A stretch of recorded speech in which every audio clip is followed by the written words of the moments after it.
네, 여러분 조금 있다가 수업 시작하도록 하겠습니다. 오늘은 사실 복습할 내용이 별로 없어가지고요. 그죠? 그런데 중간고사 기간이 끝나고 나서 첫 번째 수업이기 때문에 혹시 이제 여러분들이 질문 사항이 있을 수도 있을 것 같아서 혹시 질문하실 내용이 있으면은 질문을 해 주세요. 네. 지난번에 마지막 수업 시간에 말씀드린 것처럼 어, 네, 기말고사가 온라인 시험으로 하는 걸로 정해졌죠. 그렇죠. 그리고 거기에 맞춰서 이제 수업을 진행을 하는데 특히 이제 오늘 자세한 설명을 하겠지만은 조금 천천히 진도를 나가더라도 한자 한자에 대한 정보를 더 많이 알고 넘어가는 방향으로 그리고 이제 사전을 찾을 때 여러 가지 정보들이 같이 뜨는데 어떤 정보를 여러분들이 실제로 이제 쓸 수 있는 것인지에 대해서 토론을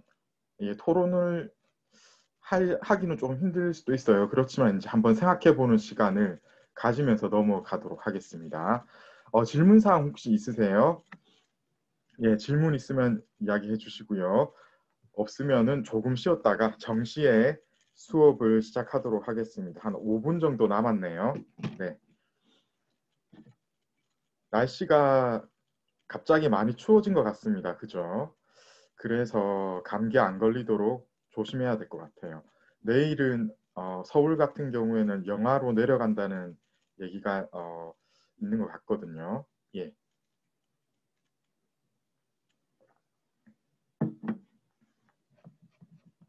오늘 적벽부 여러분 이거 적벽부 예습을 다들 해봤을 건데 이게 그렇게 쉽지가 않아요. 그죠?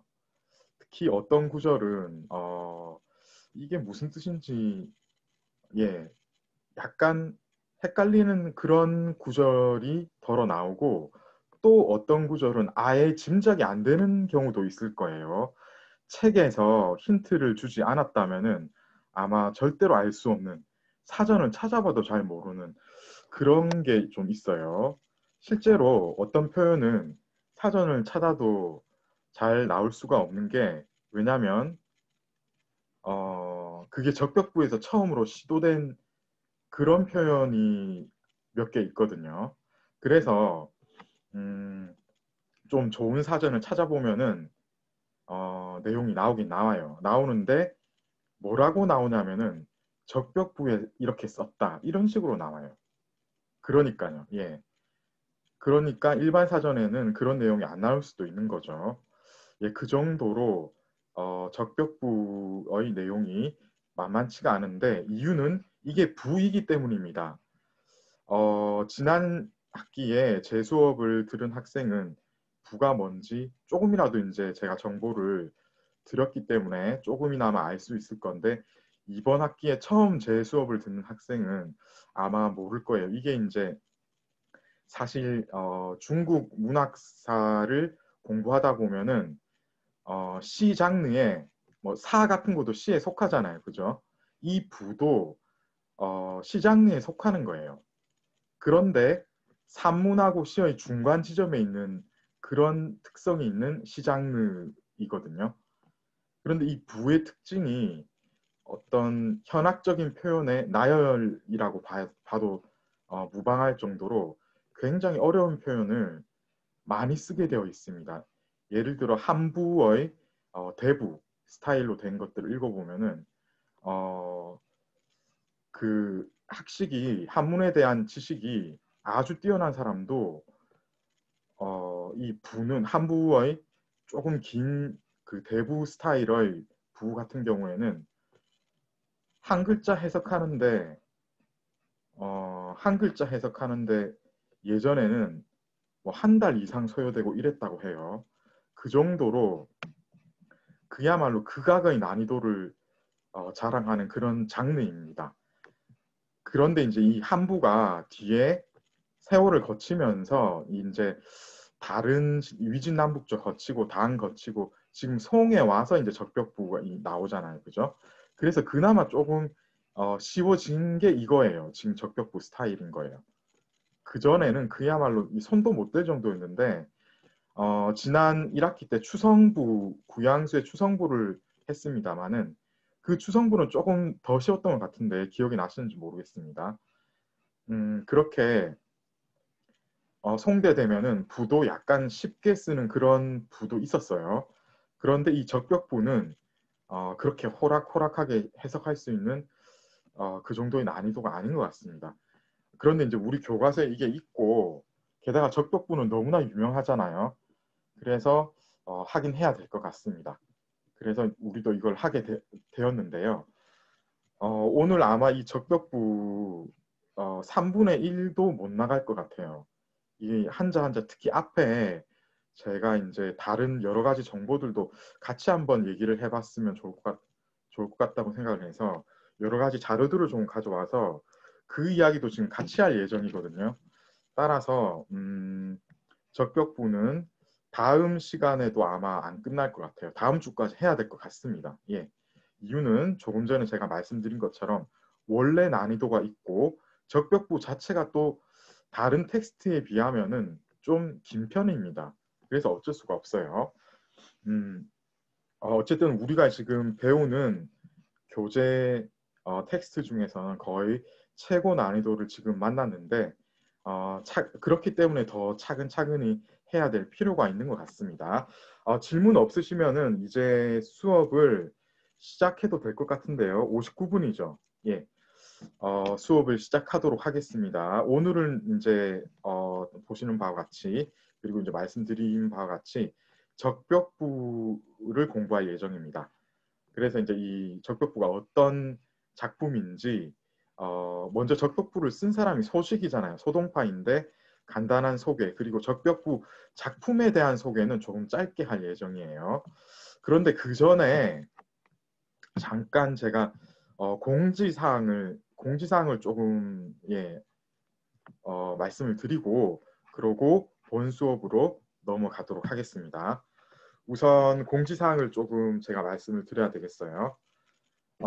중간고사 채점이 끝났습니다. 끝났고 이틀 전에 끝났는데 제가 아직 이것을 블랙보드에는 올려드리지 않았는데 내일까지 올려드리는 걸로 하겠습니다. 그래서 내일부터는 여러분 중간고사 성적을 확인하실 수가 있습니다. 그리고 2차 글쓰기가 이제 마감이 다가오고 있습니다. 잠깐만요. 제가 이 채팅창에서 확인을 한번 해볼게요. 질문이 온 것 같기도 한데요.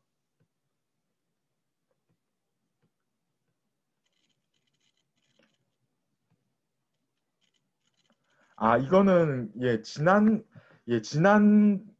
수업 이야기는 나중에 이소연 학생 이거 이메일로 해주세요. 예, 이메일로 해주시면 될 것 같습니다. 자, 중간고사 채점 이야기 끝났고요. 2차 글쓰기가 이게 이제 마감이 다가옵니다. 11월 30일로 제가 정했습니다. 월요일입니다. 밤 11시 59분까지 제출하도록 제가 설정을 해놨습니다. 그래서 여러분 글쓰기 이게 이제 여기 가서 제출을 하게 되어 있기 때문에 여기 가서 거기서 보면요 제가 여러 가지를 같이 올려놨습니다. 각주하고 참고 문헌 정리하는 방법에 대해서 동영상 강의를 만들어서 이거 굉장히 짧습니다. 원래는 참고 문헌 자체 정리하는 게 조금 복잡한데 제가 이제 여러 한국어의 자료들을 읽어보니까 그냥 간단하게 해도 될 것 같더라고요. 그래서 왜냐하면 이제 복잡하게 할수록 여러분들이 조금 신경을 많이 써야 되니까 사실 이런 형식적인 거에 너무 신경 많이 쓸 필요 없습니다. 그래서 간단하게 여러분 그 차이점을 제가 정리를 했기 때문에 참고하시고 2차 글쓰기를 하면 됩니다. 글쓰기 포맷은 이 같은 쪽에서 발견할 수 있는데 사실 1차 글쓰기하고 똑같아요. 그 1차 글쓰기를 그냥 2차로 바꾼 것에 불과합니다. 예, 그런 것이고요. 자, 이렇게 해서 중간고사 채점과 2차 글쓰기 제출에 대한 공지사항을 마치고 이제 오늘부터 강의를 어떻게 나가는지에 대해서 말씀을 좀 드리도록 하겠습니다. 실제로 사전을 찾아보면은 어떤 한 글자나 혹은 이제 한 단어에 대해서 좀 여러분들이 어떤 것을 선택을 해서 해석을 해야 되는지에 대해서 약간 고민이 좀 될 경우가 있어요. 그죠? 그런 것들에 대해서 이런 경우에는 어떻게 하는 것이 좋은가에 대해서 한 번씩 점검을 해 보면서 넘어가 보도록 하겠습니다. 그래서 천천히 갈 거예요. 자, 이렇게 되면은 이제 한마디로 이제 기말고사 대비를 위한 것인데, 이 기말고사를 차치하고라도 여러분 고문 실력이 향상되는데 굉장히 큰 도움이 되리라고 생각이 되거든요. 그래서 이런 가까이는 이런 목표지만은 좀 원대한 목표가 이렇게 있습니다. 그래서 이제 이렇게 수업 방식을 변경을 해서 수업을 진행할 예정이고요. 지금부터는 그래서 어휘에 관련된 정보도 조금 더 자세히 제가 이제 제공을 하면서 그 난이도는 학부하고 대학원 과정 중간 정도로 조금 난이도를 높였습니다. 대학원 과정까지는 할 필요가 없잖아요. 그죠? 네, 이거 하면은 이제 너무 세세하게 해야 되고, 여러분이 지금 입장에서는 이 정도까지는 필요가 없어서 이 중간 정도, 그래서 이전보다는 조금 더 상세한 어떤 어휘에 관련된 정보가 제공될 예정입니다. 그리고 다시 한번 말씀드립니다만 이렇게 진도를 천천히 나가더라도 이런 세부적인 것에 집중을 함으로써 어떤 중국 문화에 대한 이해를 조금 더 밀도 있게 할 수 있는 그런 기회가 되지 않을까 싶은데요. 어쨌든 이렇게 이제 강의 방식이 변경된 것에 대한 전체적인 목적은 역시 실제적이고 실용적이고 그러면서도 이제 재미를 놓치지 않는 그런 강의를 만들기 위한 그런 그런 목표가 있기 때문에 이렇게 조금 바꿨다 이렇게 이해를 해주세요. 자, 이제 본 강의 들어가도록 하겠습니다. 적벽부 소개를 조금 드려야 되겠는데요. 적벽부는 여기 보시면은 이게 이제 적자는 무슨 붉을 적자죠. 벽자는 그냥 벽입니다. 그러니까 어떤 벽이 붉다는 거네요. 그죠? 거기에 대해서 누가 불을 썼어요. 작가는 소식입니다. 여러분들이 아마 소동파 이런 이름을 못 들어본 사람은 없을 것 같아요. 소순소철 아버지 그리고 동생 이 세 사람이 한 집안에서 방송 8대가에 다 속하게 되는 거죠. 그야말로 이런 집은 거의 중국 역사상 문학사상 거의 없거든요. 그 정도로 굉장히 뭐 태생부터 달랐다. 그런데 실제로 제가 이제 참고하고 있는 고전 문학사 교재의 저자도 서슴지 않고 소동파를 중국 문학의 1인자로 평가를 하고 있습니다. 그리고 우리 교재에서도 보면은 중국어로 설명을 해놓았는데 이제 보면은 가장 뛰어난 문학가라고 선언을 하고 있죠. 그 정도로 이분의 어떤 그 작품의 그 우수성은 두말할 여지가 없는 것이고요. 게다가 이분은 문학 한 분야뿐만 아니라 서예면 서예, 그림이면 그림, 학자로서 뭐 저서면 저서 뭐 못하는 게 거의 없을 정도로 다방면의 천재였습니다. 그죠? 사천성 출신이었는데 사실 중국 문학에서 이게 저는 아직도 사실 이해가 잘 안 되는데 사천성이 크긴 합니다만은 중국 문학에서 가장 중요하거나 뭔가 혁신적인 어떤 문학 활동을 한 사람은 전부 사천성에서 나왔어요. 예를 들면 이백이 이제 키르기스탄 지역에서 출생을 했다고는 하지만은 자란 곳은 사천성이거든요.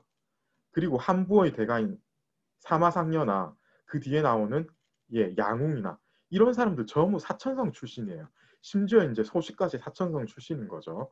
이유는 모르겠습니다만 어쨌든 사천성에서 태어난 그 대표적인 훌륭한 중국의 문학가다 이렇게 보시면 되겠고 이 사람은 구양수의 직전 제자였습니다. 그래서 구양수가 주재한 과거 시험에 합격을 했는데 야사에 의하면은 1등을 주면은 자기 제자를 편애했다고 생각을 할까봐 2등을 줬다. 그런 말이 전해지고 있습니다. 어쨌든 이때 이제 합격을 한 뒤에 각 지역의 지방관을 역임을 했는데 이 정치적으로 약간 보수적인 경향이 있었어요. 구양수도 마찬가지였고 그런데 이제 왕안석의 신법하고는 반대편에 섰기 때문에 이 왕안석 신법파가 조정을 장악했을 때 아무래도 이제 대립을 정치적으로 이제 하다 보니까 예, 정치적으로 불운한 그런 경우가 많이 있었습니다. 황주 시대에는 좀 중요합니다. 왜냐하면 인간적으로 크게 한번 좌절한 시기가 문학가로서는 대성할 수 있는 자질을 심어주는 오히려 그런 전화위복의 계기가 된 그런 시기였습니다. 몇 년 후에 이제 다시 이제 신법파가 약간 주춤한 사이에 조정으로 복귀해서 여러 중요 직책을 담당하는데 나중에 이 신법파가 다시 재집권합니다. 그러면서 이제 다시 이번에는 더 멀리 쫓겨나요. 해남도까지 가게 되고 결국은 복귀를 못하고 멀리서 이제 죽게 되는데요. 이 유배지인 황주에서 첫 번째 유배지죠. 이 양자강, 장강, 양쯔강 같은 말인데 이곳을 유람하는 중에 적벽대전 이러면 삼국지 얘기가 나와야 되잖아요. 그죠?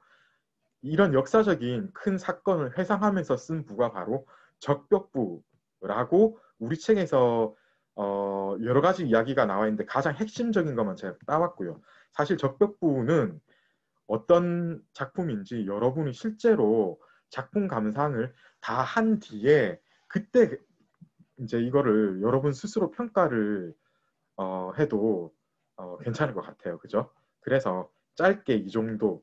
그러니까 중요한 정보는 이때 이제 이 시기는 소식이 정치가로서 문학가로서 뭔가 전환점이 마련되는 그런 시기입니다.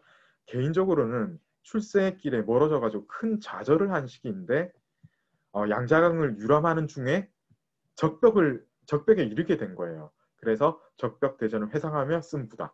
이 정도 정보만 가지고 이제 부를 만나보면 되겠는데요. 실제로 적벽이 어떤 곳인지 한번 조금 보고 넘어가는 게 좋을 것 같아서 실제로 참 적벽대전에 대한 중국 역사의 기록을 한번 보도록 하겠습니다. 네, 이거 보면은 어떻습니까? 예, 우선 조조하고 송건, 유비가 각각 이제 위나라, 오나라 그리고 총나라로 나뉘어져서 세력 다툼을 하고 있었죠. 이때 발생한 큰 싸움이 적벽대전인데 송건하고 유비가 서로 이제 연합해서 서로 이제 대항을 했다고 합니다. 그죠? 예. 이거 영화도 있지 않았어요? 한 10년 전쯤에 나온 레드 클리프라고 된 거.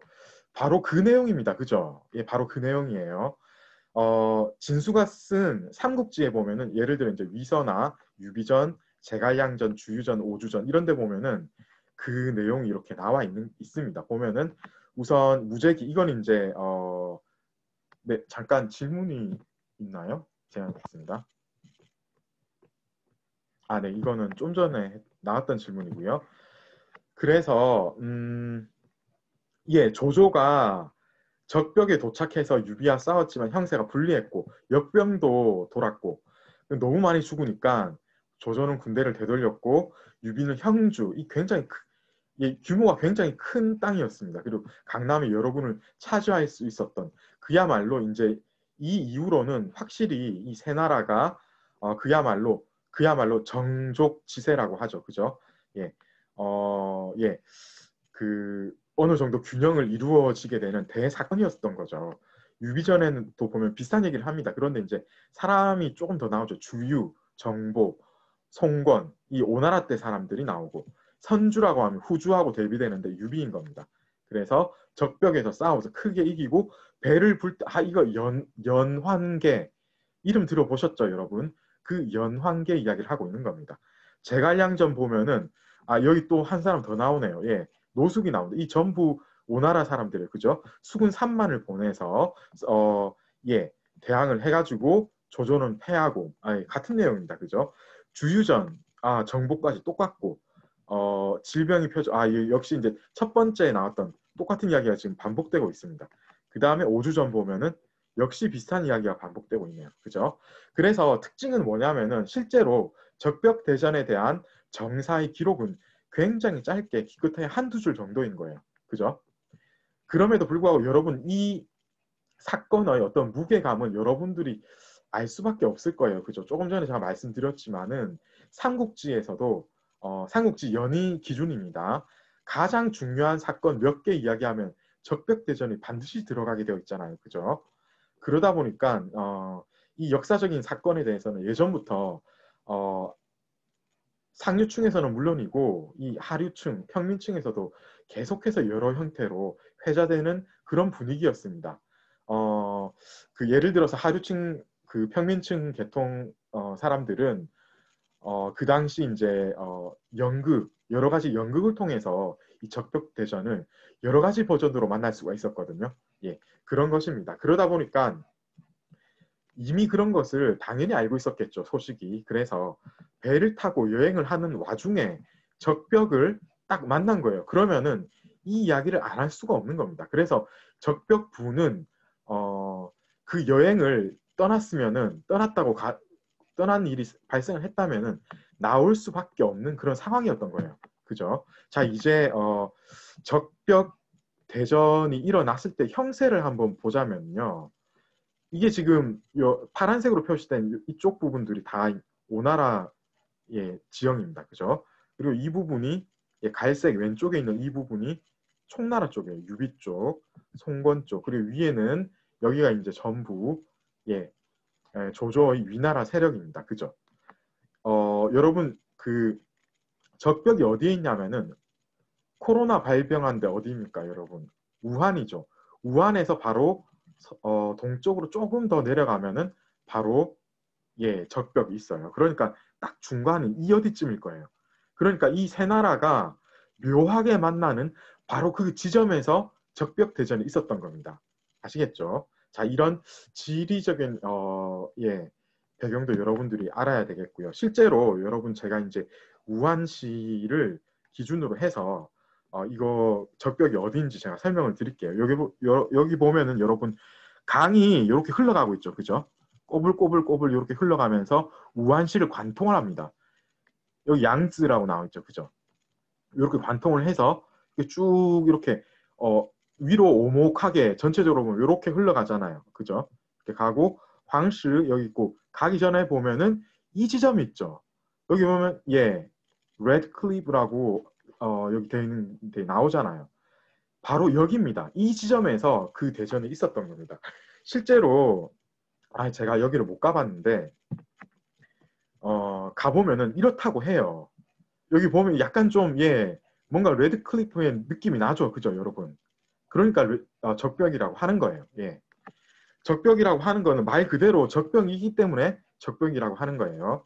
자, 이제 그러면은 이 정도 얘기하면은 어떤 그 큰 배경은 준비가 된 것 같고요. 이제 본래 본 수업 이제 하나씩 한 구절 한 구절씩 한번 공부를 해보도록 하겠습니다. 자, 먼저 제가 H조하고 C조 여러분들한테 질문을 하게 되어 있네요. H조에 정민지 학생이 여기 쯔시아까지 한번 읽어봐 주시겠어요?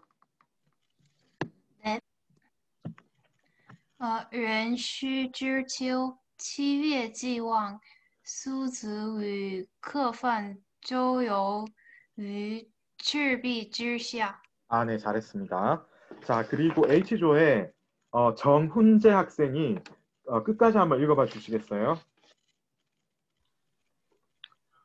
清风徐来，水波不兴。 네, 잘했습니다. 고맙습니다.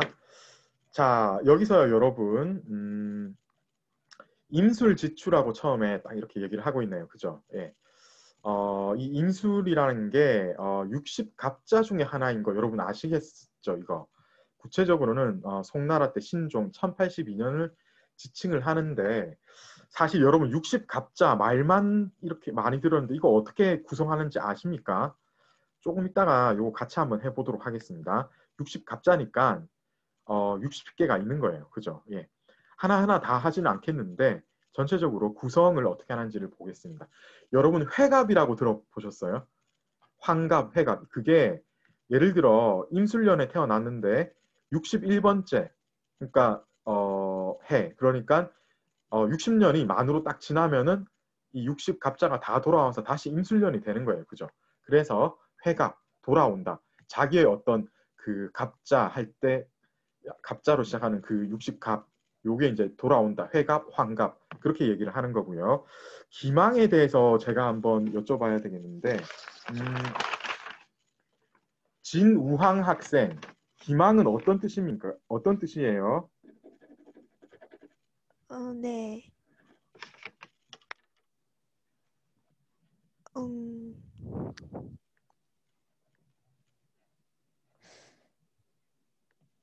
네, 기망 어떤 뜻입니까?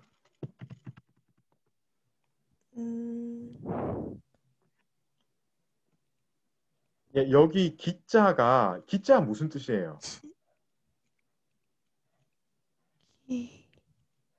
네, 기자는 이미 지났다는 뜻이잖아요. 그죠? 이미 지났다. 망자는 뭐죠?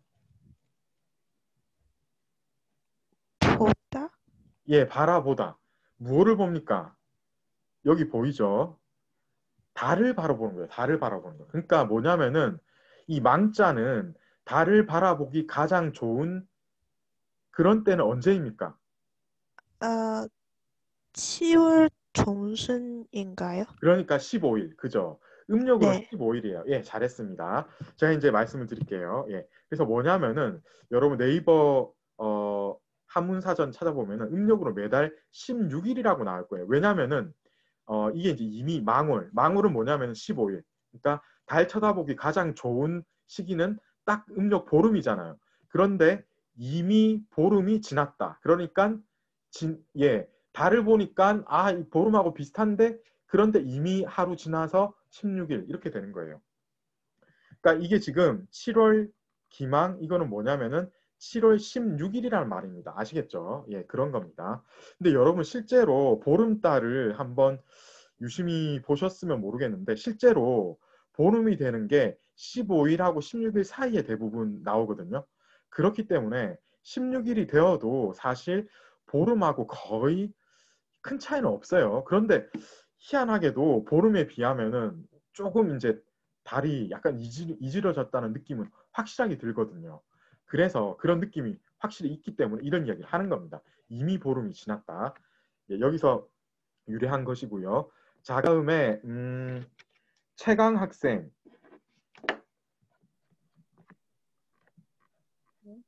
예, 최강 학생 왔습니까?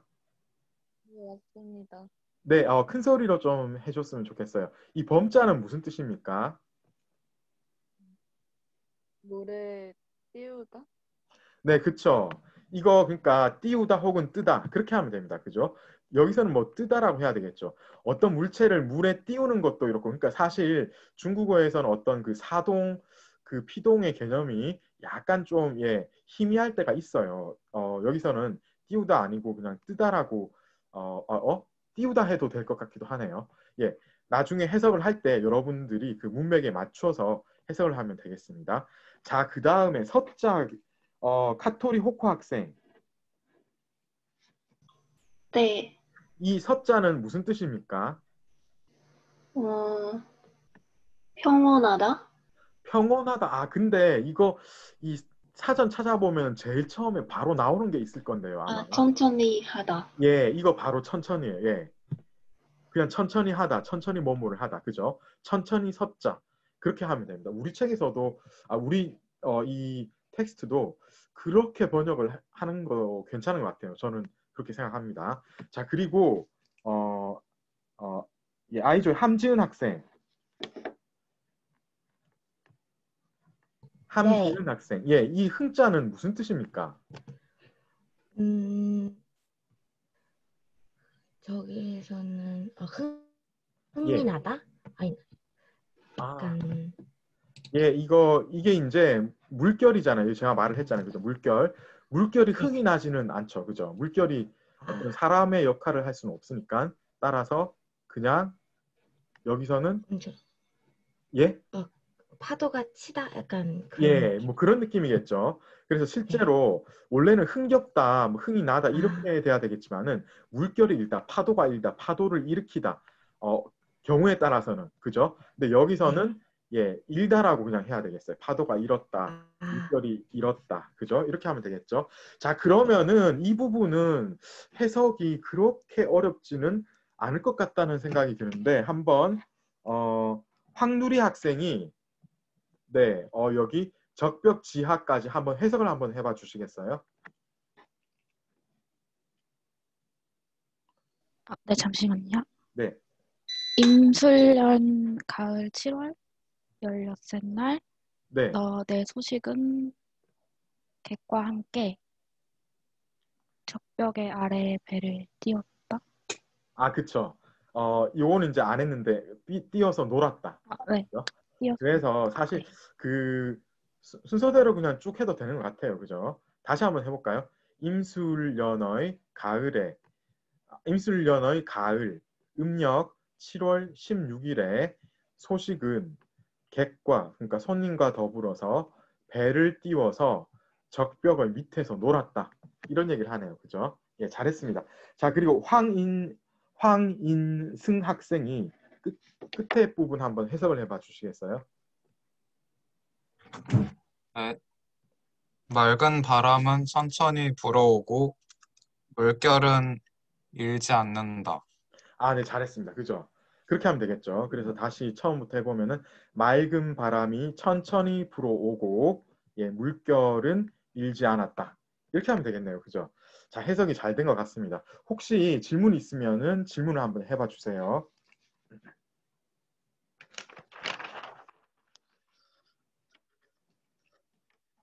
예, 질문 없으면은 제가 이제 잠깐 여기서 60갑자에 대해서 한번 조금 얘기를 해야 될 것 같아요. 이 60갑자를 보면요. 여기서 보면 1번부터 60번까지니까 네, 이게 이제 60갑자잖아요. 그죠? 그러니까 60개가 있는 거예요.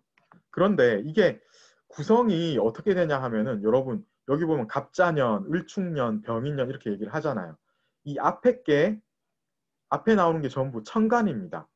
실제로 여러분 이걸 구성을 할 때는 그러니까 갑자 이렇게 많이 쓰거든요. 그래서 이 갑자를 위에 쓰고 자자를 밑에 써요. 예. 그래서 이거를 위에 있다고 해서 천간, 밑에 있다고 해서 지간 이렇게 표시를 많이 해요. 그래서 천간에 보면은 10개가 있습니다. 갑을병정, 무기경신, 임계 이렇게 나오죠. 예. 이게 바로 이제 십천간이라고 얘기를 해요. 천간 10개라고. 그래서 이렇게 10개가 있고요. 지지. 이거 지간이라 하면 안 되는데. 네, 지간이네. 이거 지지라고 해요. 지지. 12지지라고 하죠. 십천간이고 12지지입니다. 이거 잘못된 거예요. 예. 보면은 자축이묘 진사오미 신유술해까지 해서 자부터 해까지 이렇게 나갑니다. 그래서 갑자 이렇게 나가는 거죠. 그 다음 어떻게 됩니까? 을축 이렇게 되죠. 병인 이렇게 되죠. 정묘, 무진, 기사, 경호, 신미, 임신, 계유하면은 그러고 나서는 다시 이 위에는 요 6까지 했죠. 이 위에는 갑으로 다시 돌아가야 됩니다. 그죠? 그러고 뒤에 2개가 더 남아요.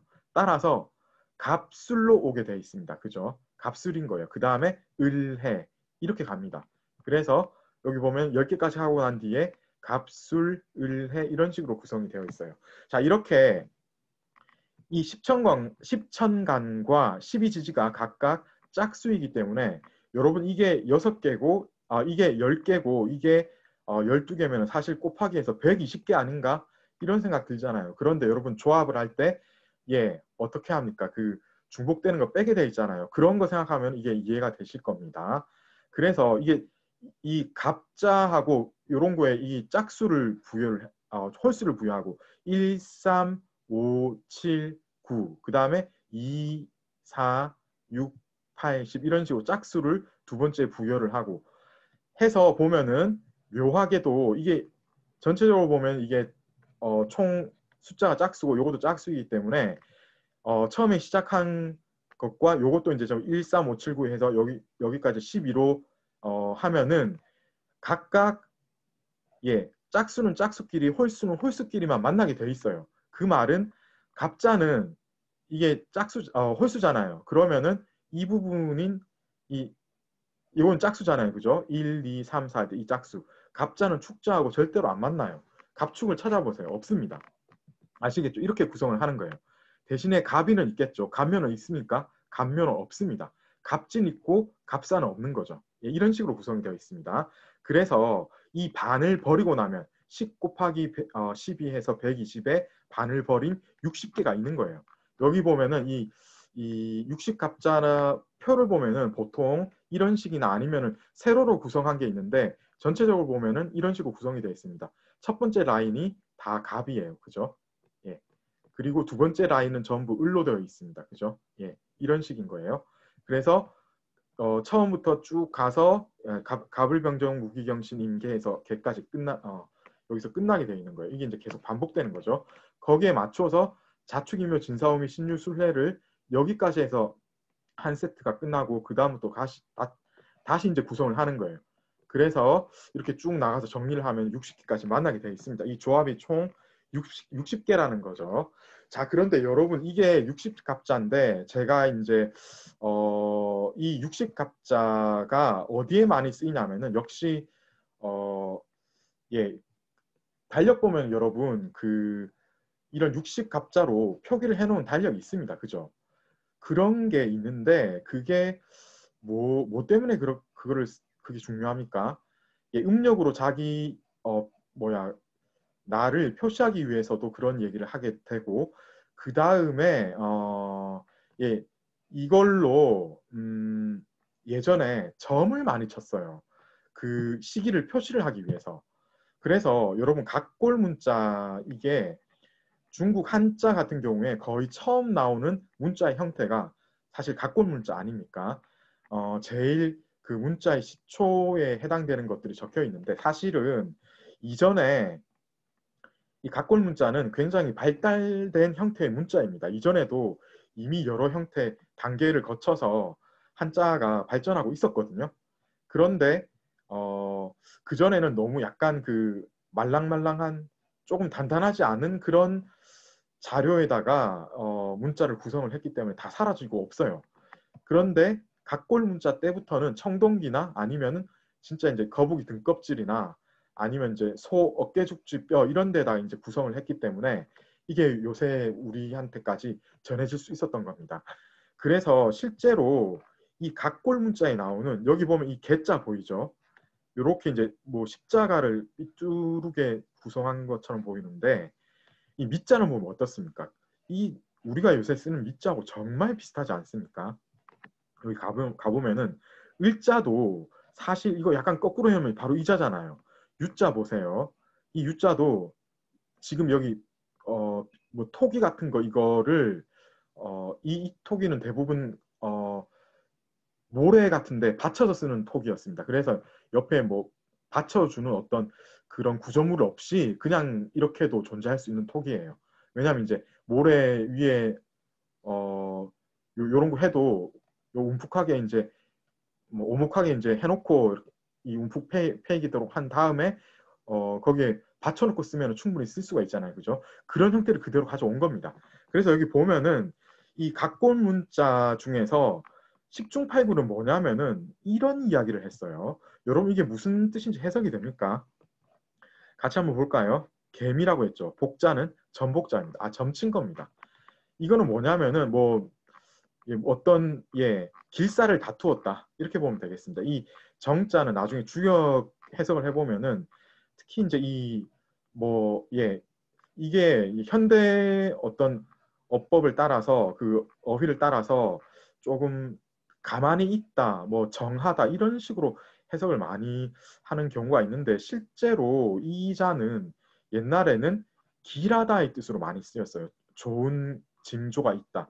그래서 여기 보면은 이것도 이제 지금 이제 옛날 문구를 우리가 다루고 있는 거잖아요. 그래서 이 점을 쳐서 기람을 다투기를 뭐라고 물었냐면은 10일 동안 앞으로 10일 동안 화가 없습니까? 하고 여쭈었는데 실제로 그러고 나서는 이러고 나서 며칠이 지나요. 왜냐하면 여기까지 점사를 기록을 한 겁니다. 개미일에 이런 점사를 기록을 했고 그 다음에 무슨 이야기를 합니까? 며칠 지났어요. 그러고 나서 실제로 있었던 이야기를 여기다 쓴 거예요. 3일째 의류일에 이 달인 겁니다. 밤에 월식이 있었고 이른바 윤 8월인 것이다. 이런 식으로 얘기를 하고 있네요. 그러니까 지금 보면은 이 점에 대한 어떤 결과까지 이렇게 기록을 하고 있네요.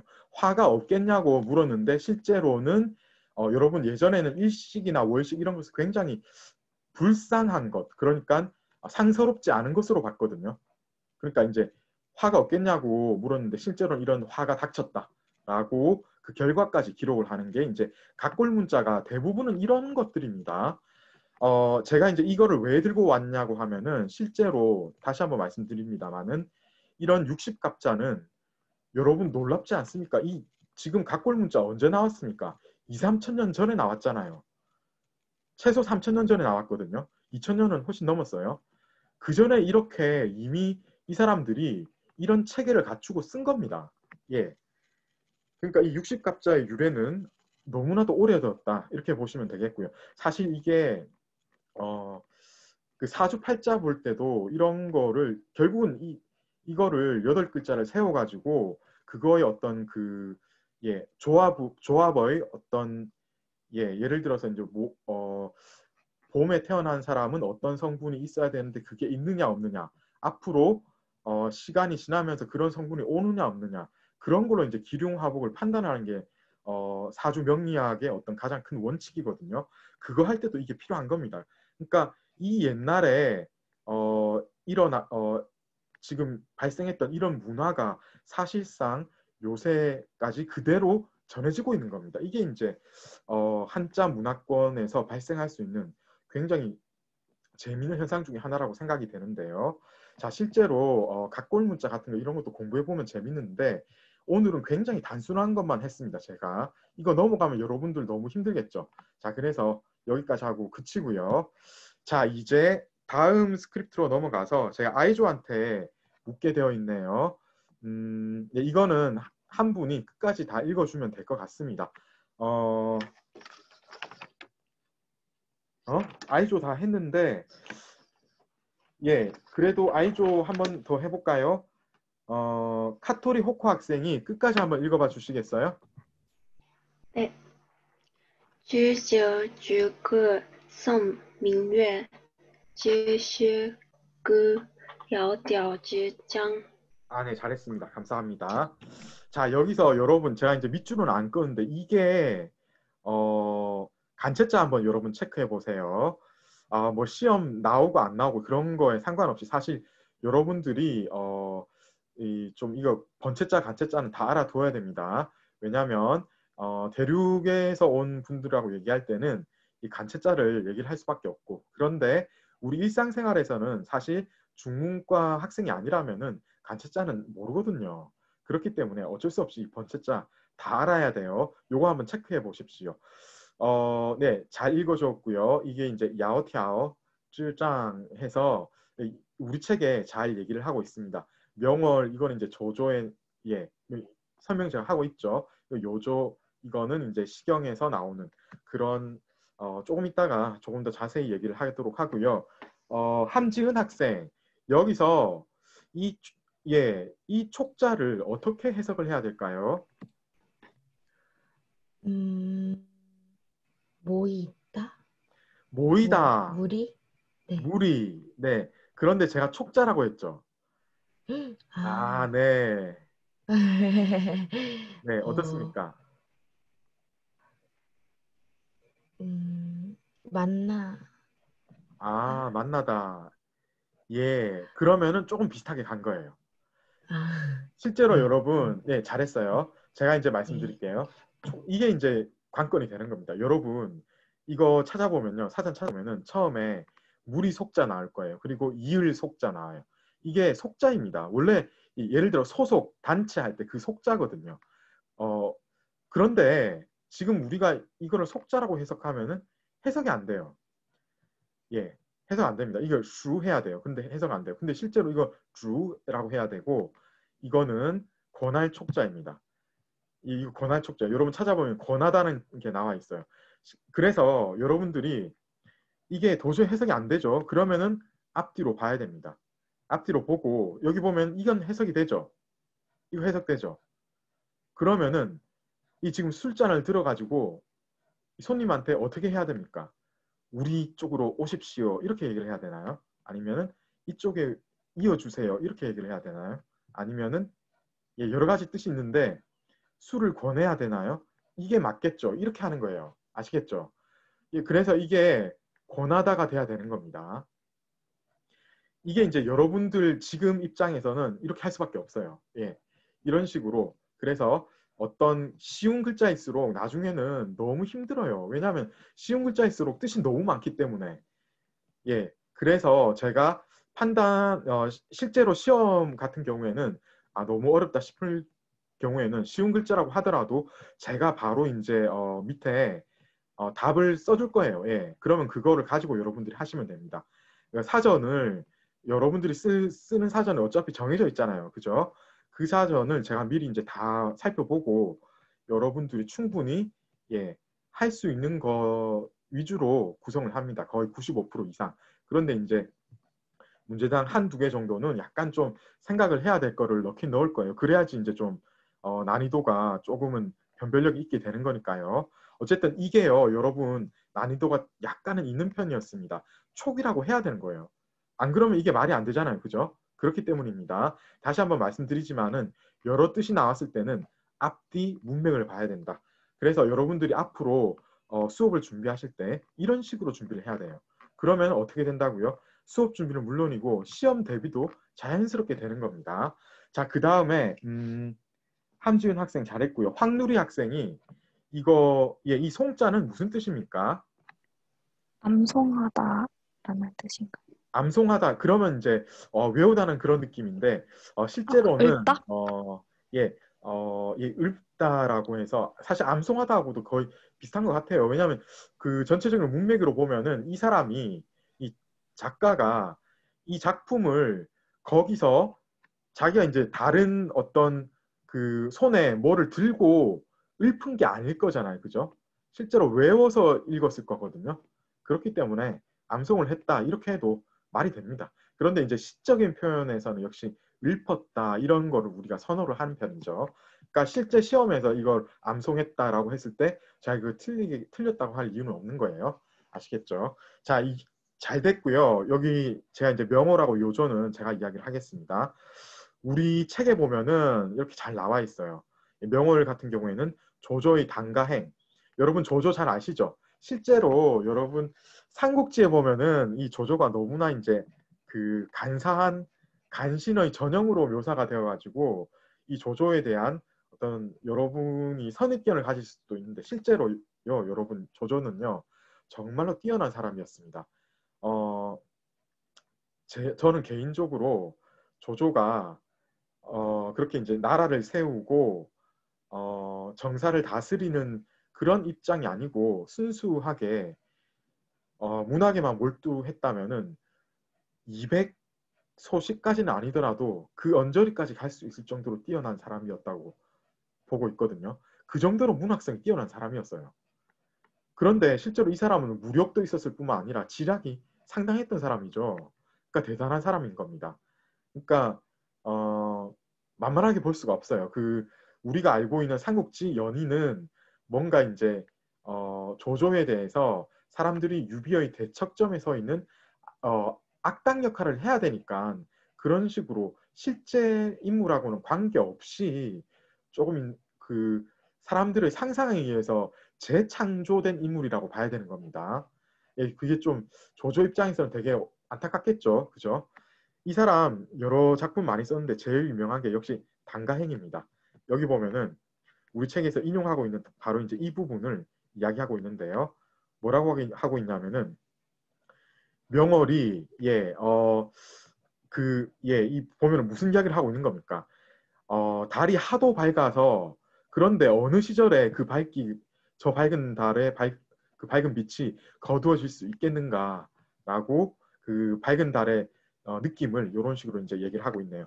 실제로 이것만 보면은 사실 단가행의 우수성이나 이 작품에 제대로 감상을 했다고는 보기 어렵기 때문에 조금 그렇긴 한데 이제 여러분 이거 다 하자면은 시간도 많이 갈 뿐더러 조금 이제 이거는 예 대학원 과정이라고 제가 생각을 하기 때문에 여기까지만 하고 그치겠어요. 자 그리고 시경은 사실 여러분 이거 해석하기가 만만치 않습니다.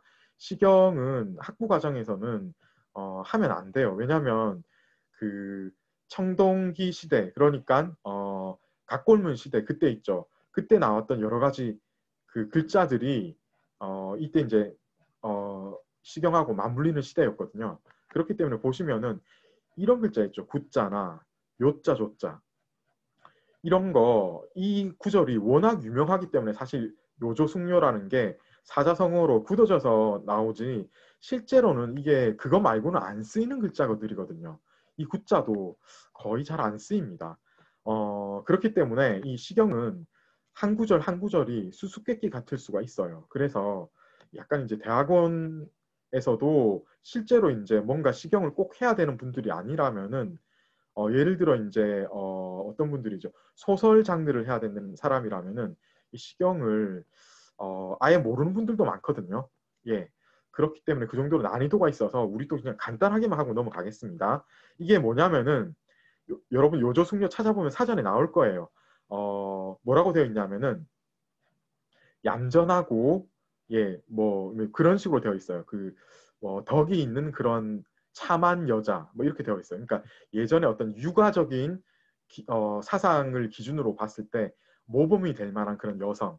그게 뭐냐면 이거 호구라고 읽으면은 진짜 좀 예, 안 좋게 들리잖아요. 그런데 우리가 알고 있는 그 호구가 아니고 여기서 이 구자는 짝구자입니다. 그러니까 군자의 좋은 짝이다. 이렇게 얘기를 하고 있는 거예요. 그래서 전체적인 의미는 안 봐도 아시겠죠. 그죠? 예. 이게 사실은 시경이라는 게 원래는 사실 이제 남녀 간의 자연스러운 정을 노래한 거였는데 공자의 어떤 예, 계작을 거치면서 공자가 이것저것 많이 예, 자르고 보태고 했거든요. 그러면서 어떤 육아적인 사상을 바탕으로 재구성됩니다. 그래서 사실 이런 노래도 지금 보면 너무나 육아적인 사상으로 보이잖아요. 그죠? 근데 안 그랬을 가능성이 많습니다. 어쨌든 그런데 지금 보면은 지금 소식이 그 옛날의 그 뭔가 예, 사실 약간 낭만적인 느낌 그러니까 이 공자의 어떤 이 시경을 바라보는 것보다는 그 원편에 가까운 그런 느낌으로 지금 이게 보는 게 아닌가 제 생각은 그렇거든요. 나중에 다 이 적벽부를 다 읽고 나서 한번 같이 또 해석을 해봐야 되겠습니다. 이거 해석을요. 황인승 학생이 한번 해석을 한번 해봐 주시겠어요? 네, 술을 들어서 손님께 권하고 네. 명월의 시를 읊으면서 요조의 문장을 노래했다. 네, 그렇게 하면 되겠죠. 그죠? 예, 잘했습니다. 그래서 이 끝에 나오는 요 두 구절이 대꾸가 되기 때문에 보면은 사실 이게 외우다, 읊다 이거하고 노래 부르다라고 했는데 사실상 거의 비슷한 역할을 하는 거예요. 그래서 이것도 시고 여기 장이라고 했는데 이게 그냥 그 명월의 시, 요조의 어떤 편 이렇게 얘기를 하면 되는데 해석을 할 때는 그렇게 하되 실제로 여러분들이 받아들일 때는 그냥 명월의 문장 그리고 요조가 들어간 그 문장 뭐 이런 식으로 예, 해석을 하면 되겠습니다. 질문해 주시고요. 질문 없으면은 예, 다음 장으로 넘어가도록 하겠습니다.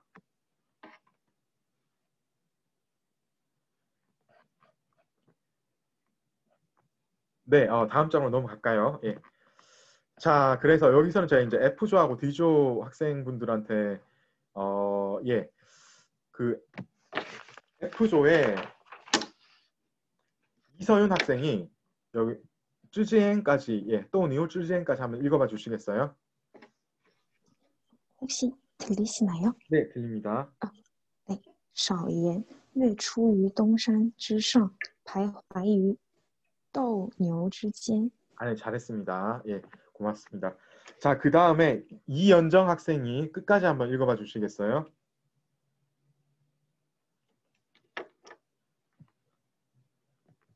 예, 이현정 학생 준비가 안 됐으면 이예린 학생이 읽어봐 주시겠어요?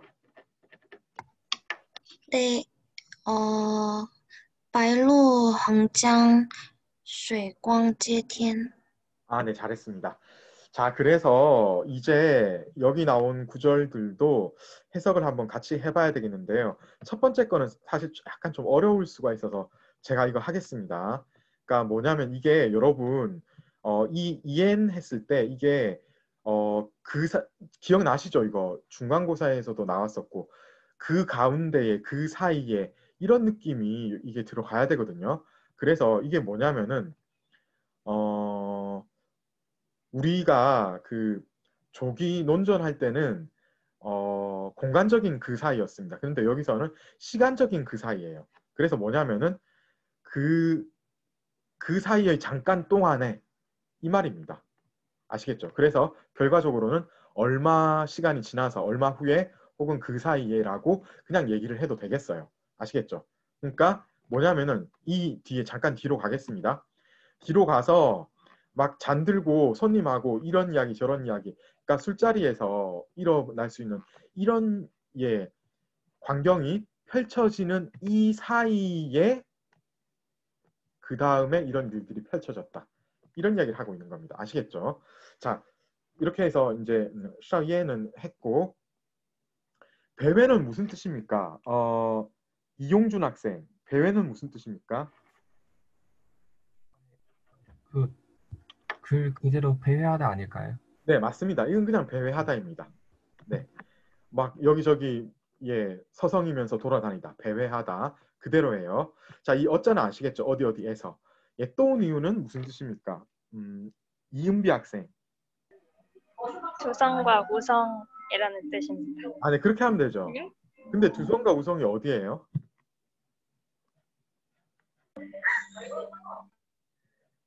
북두성과 견우성. 이 어느 쪽에 있어요? 힌트는? 잘 모르겠어요. 힌트가 여기 나왔습니다. 북쪽입니다.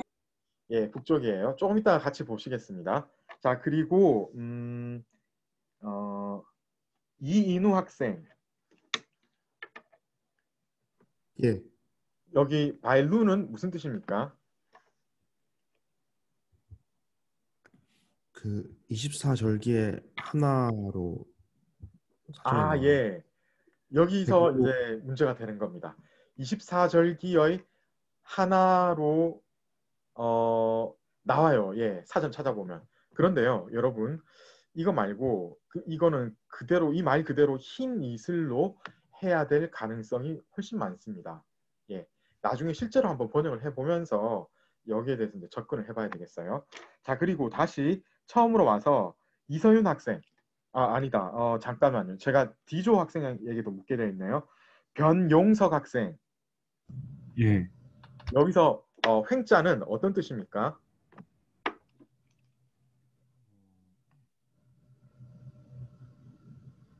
이게 장강이라고 나왔었는데. 이게 장광이라고요? 그게 우리 책에 뭐라고 횡자로 나오는데. 가로지르다? 그쵸. 그냥 가로지르다고 하면 돼요. 네네. 이게 횡자가 여러분 조금 뒤에 나오면 종자 나올 거예요. 그거하고 사실 소식이 의도적으로 그렇게 한 것 같기도 합니다. 종횡으로 여러분 이런 말 들어봤었죠. 세로로 가로로. 이거는 가로로. 그래서 가로지르다. 그런 뜻이에요. 자, 그러면은 이게 이제 해석이 돼야 되겠는데요. 성수연 학생이 여기 또 니오 쯔젠까지 한번 해석해 봐 주시겠어요?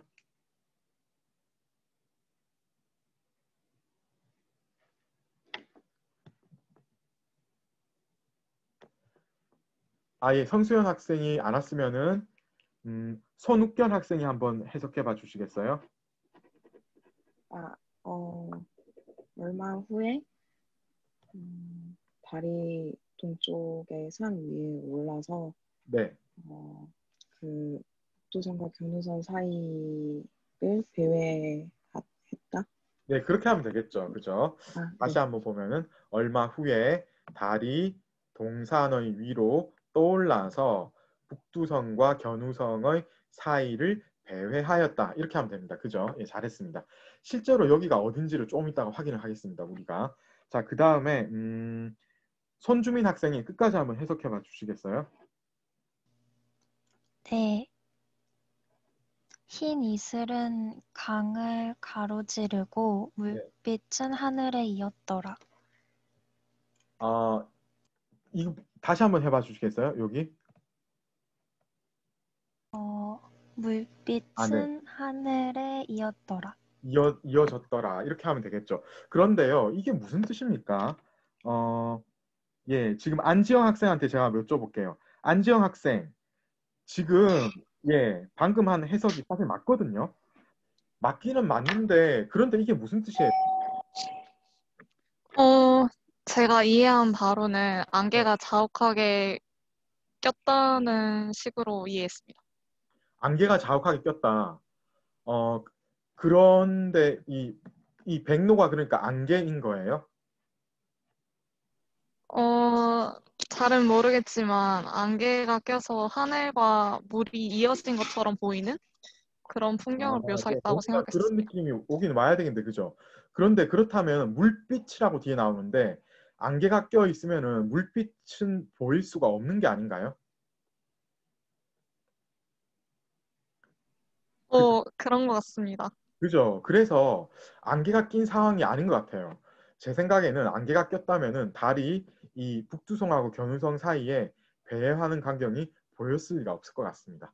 여러분, 이게 사실 해석하기가 어렵습니다.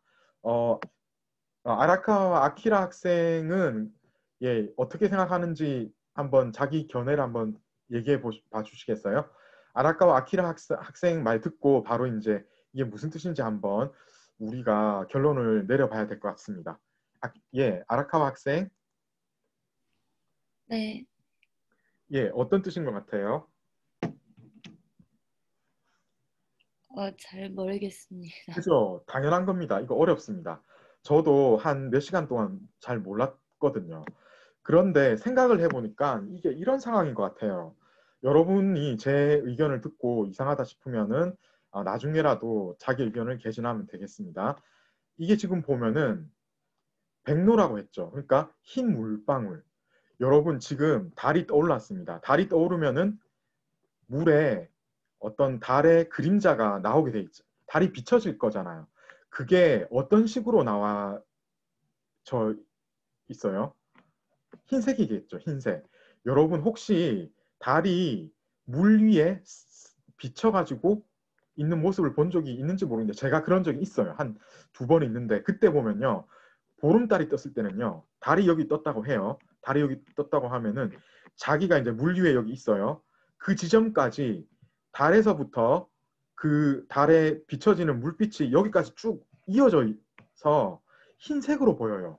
흰색에 길 같은 게 나한테 이렇게 쭉 이어진 것처럼 보여지게 돼 있거든요.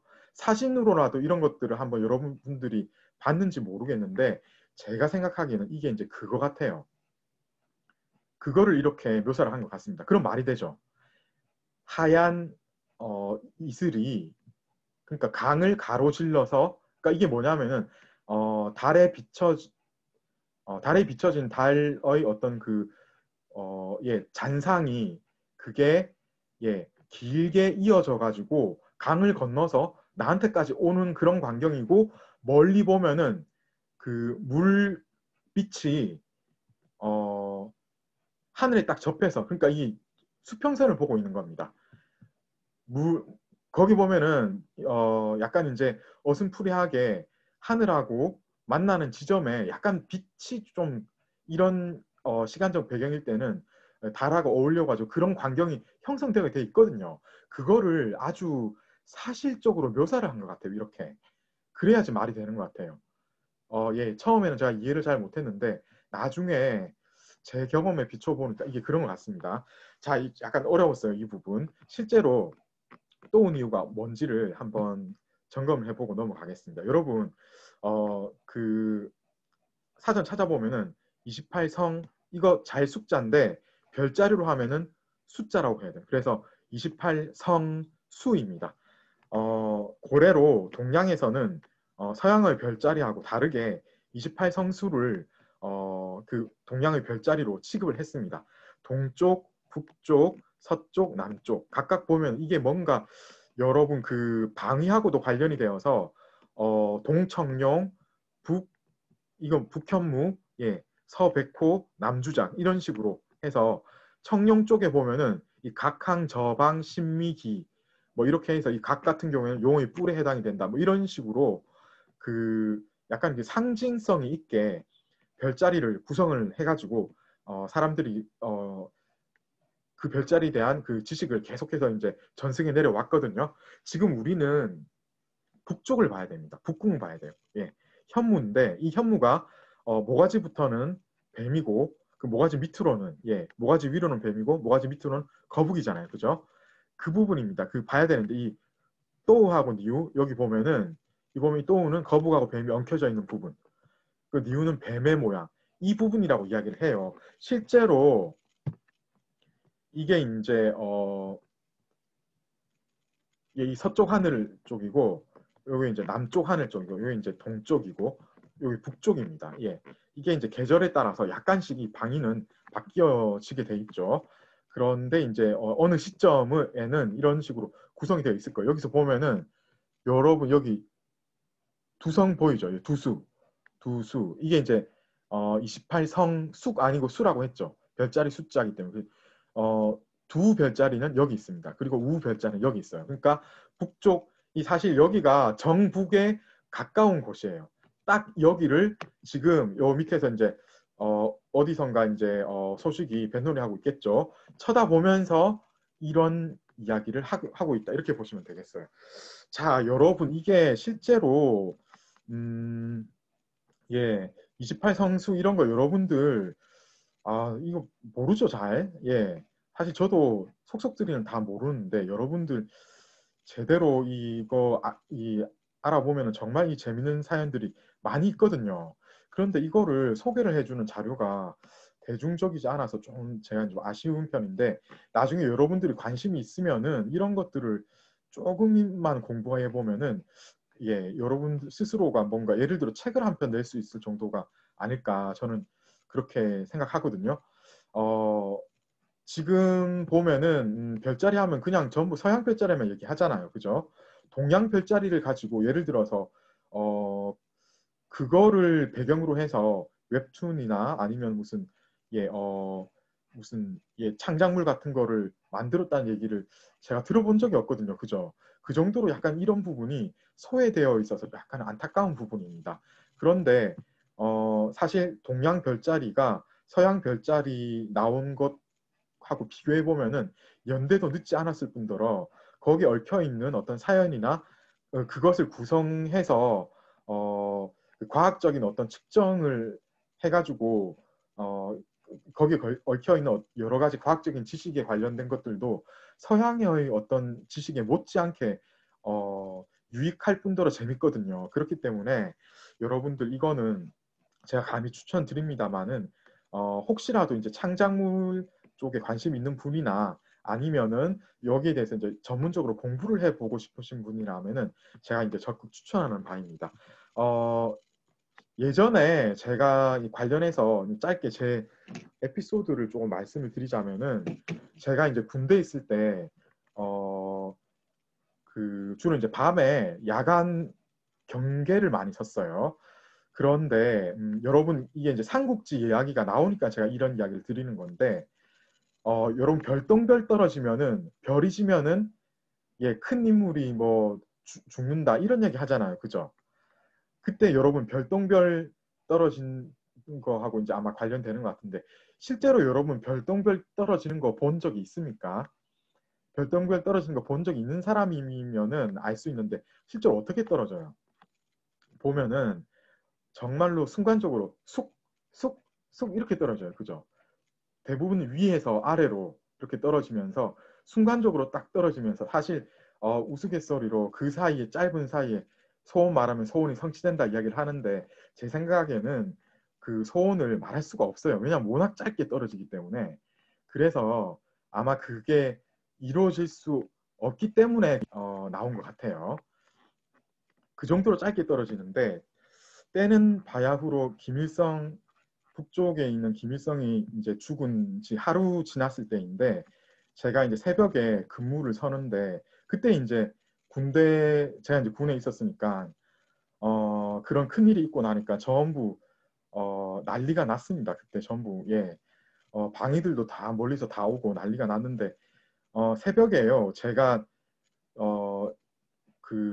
주로 이제 초여름에 새벽에 이제 별똥별이 많이 떨어져요. 근데 그때 제가 본 별똥별은 제가 잊을 수도 없는데 제가 이제 남쪽 하늘을 보고 있었어요. 그러니까 이쪽을 보고 있었겠죠.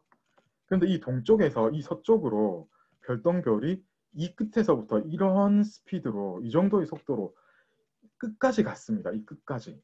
한 4, 5초 정도에 걸쳐가지고. 이런 별똥별은 사실상 거의 없거든요. 제가 그렇게 많은 별똥별을 봤어도 이런 별똥별은 딱 한 번 봤습니다. 그런데 문득 든 생각이 이 김일성이 죽고 나서 떨어진 건데 그만큼 김일성이 위대한 사람이었나? 그런데 큰 인물이라는 게 이 큰 인물은 이 크다는 게 꼭 좋은 의미로만 쓰이지는 않을 수도 있을 것 같아요. 그래서 뭔가 큰 영향력을 미치는 사람의 이야기를 한 게 아닌가 이런 생각도 들었어요. 실제로 제가 이야기를 하니까 뭔가 그 반공에 대한 이데올로기에 사로잡혀 있었던 특히 독실한 기독교 신자들은 굉장히 안 좋아하더라고요. 김일성이 뭐 거짓말이다, 뭐 어떻게 그럴 수가 있느냐, 막 이런 식으로 이야기를 하던데, 근데 제가 이제 실제로 겪었던 이야기고, 굉장히 그게 너무 인상이 깊어서 여러분들한테 전해드리는 건데요. 이게 사실 오장원 이야기하고 관련되지 않습니까, 여러분? 그 사마중달, 그 죽은 공명이 중달을 물리쳤다 하는 고사, 그 삼국지연이 나오잖아요, 그죠? 그때 사마중달이 제갈공명이 죽은 걸 어떻게 판단을 합니까? 별이 떨어지는 걸 보고 판단을 하죠, 그죠? 관련된 일이 있었기 때문에 제가 이런 이야기를 드리는 거고요. 자, 이제 이 부분은 약간 좀 어려운데 같이 한번 다 하지는 못할 수도 있을 거예요. 먼저 A조에 강선아 학생이 망나은까지 한번 읽어봐 주시겠어요?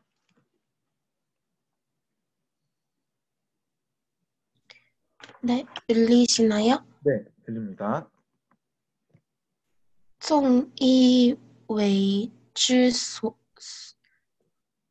如 네. 令万顷之茫然 네, 잘했습니다. 그 다음에 고컨재 학생이 여기 수호즈까지 읽어봐 주시겠어요?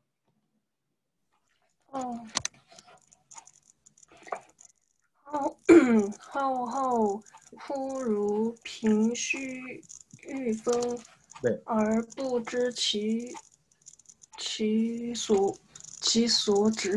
네, 잘했습니다. 그리고 김금혁 학생이 끝까지 한번 읽어봐 주시겠어요? 김금혁 학생 준비가 안 되면은 김다은 학생이 끝까지 한번 읽어봐 주시겠어요? 네, 들리세요? 네, 들립니다. 飘飘忽如遗世独立，羽化而登仙。 네, 잘했습니다. 여기서는 큰 문제는 없는 것 같아요. 그죠? 네, 그 간체자 같은 경우에 지난번에 이거 사실 간체자라기보다는 이체자로 취급을 합니다. 그죠? 스님 지선, 치홍정기 그때 한번 나왔습니다. 그죠? 신선선자의 이체자, 그러니까 신선선자하고 같이 생각을 하면 되겠고요. 이거 빙자, 이거도 사실 조금 이거를 이 밑에 마음심자 들어간 걸로 그 글자하고 사실 같은 글자거든요. 그렇게 봐두시면 되겠고요. 자, 이제 이거 아마 오늘 해석할 시간은 없을 수도 있는데 글자 하나하나 체크하면서 넘어가도록 하겠습니다. 김다은 학생 했고, 김미래 학생이 여기 이거 무슨 뜻이에요?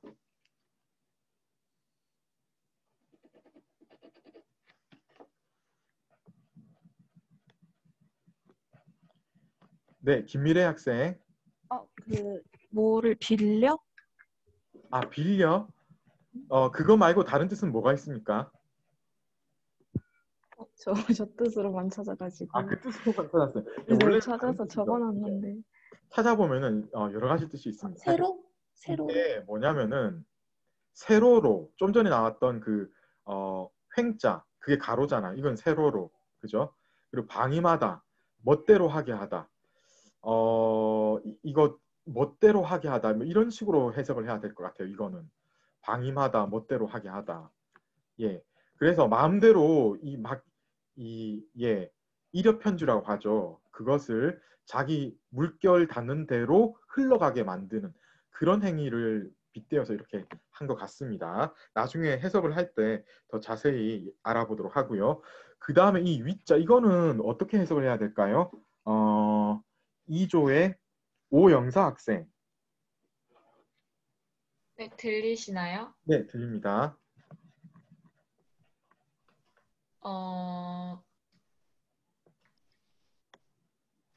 제가 찾아본 바로는 약간 배, 조각배라든가 거룻배 그런 걸 찾았는데 맞나요?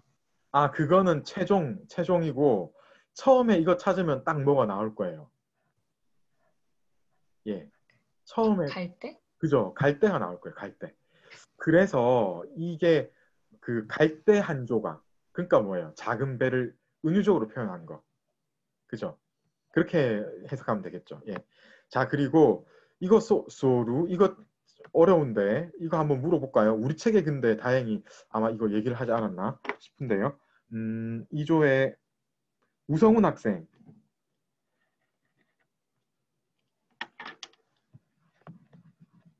예, 우성훈 학생 준비되십니까? 잘 모르겠습니다. 예, 이거 어렵죠. 예, 이게 사실 좀 어려운 것 같아요. 우리 책에 이게 뭐가 나왔는지 모르겠네요. 없는 것 같은데. 야, 이거 안 나오면 이거 어떻게 하란 말이지, 이거를. 없네. 예, 이거 여러분, 여러분 알 수가 없습니다. 예. 이건 알 수가 없어요. 제가 말을 해야 되겠어요. 예. 그런데 이거 여러분, 그 한띠엔 찾아보면은, 수호왕이라고 나와 있을 거예요. 예. 그래서 여러분, 지문, 안 배운 지문, 기말고사 기준 안 배운 지문 하나당 한띠엔 한 번 정도는 최소한 제가 찾게 이렇게 할 거거든요. 여러분 잘 찾아봐야 돼요. 뭔가 안 나온다 싶으면은 한띠엔 가야 됩니다. 예. 거기 가면 이렇게 나와 있어요.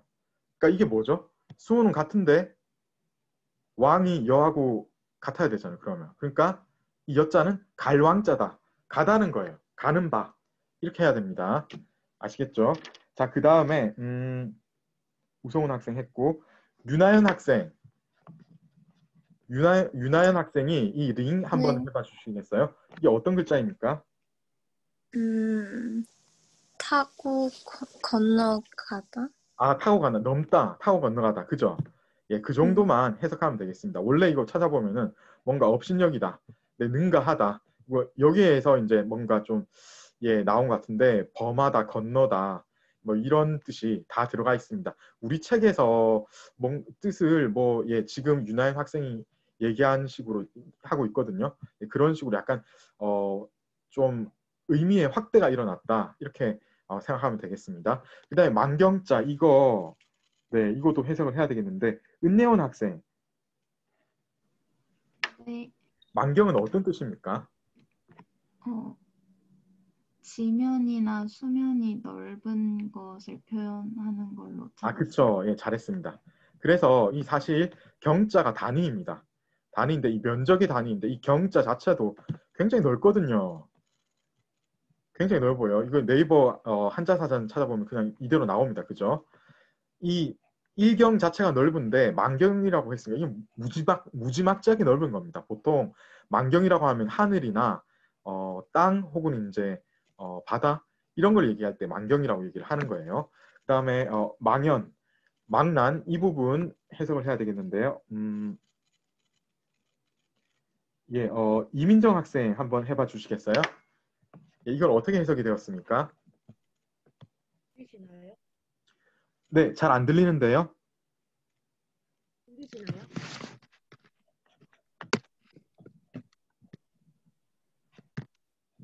네, 이민정 학생.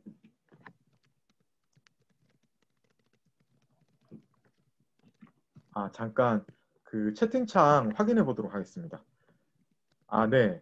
소리가 안 나오기 때문에 채팅으로 말씀해 주세요. 그래서 망란 어떤 뜻입니까? 그쵸. 그렇게 하면 되죠. 넓고 멀어서 아득하다. 그죠? 예. 찾아보면 이건 바로 나옵니다. 그죠? 아득함 혹은 이제 아무 생각 없이 멍함 뭐 이런 그래서 여기서는 아무 생각 없이 멍함보다는 이거는 망연자실하다. 이런 그 어떤 문맥이 나올 때 우리가 취해야 되겠고 여기서는 어떤 그 넓은 사물을 얘기하니까 아득하다. 이렇게 얘기를 하면 되겠어요. 시간이 없어서 하다가 그쳐야 되겠는데 how 이거는 할 시간이 있을 것 같은데요. 다시 A조로 와서 강선아 학생이 how 이거 무슨 뜻입니까? 제가 찾기로는 넓은 것을 뜻하는 네, 맞습니다. 거라고 찾았습니다. 호수, 강 따위가 아주 넓은 거. 그죠? 이거 얘기하죠. 자, 그 다음에 시간이 좀 있을 것 같아서 근데 이거 되게 어려운데 빙시 이거 할 수 있나요? 고컨재 학생. 빙시 이거 무슨 뜻이에요?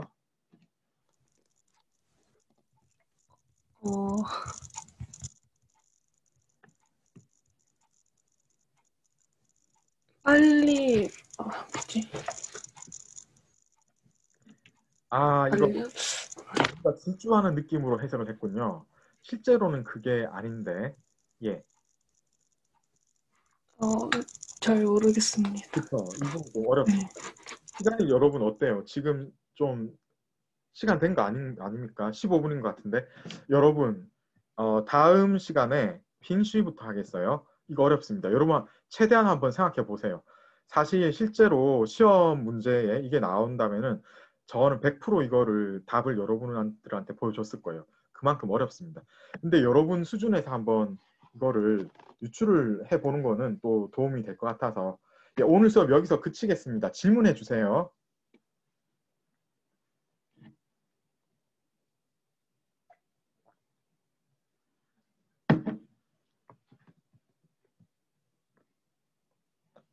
네, 질문해 주세요.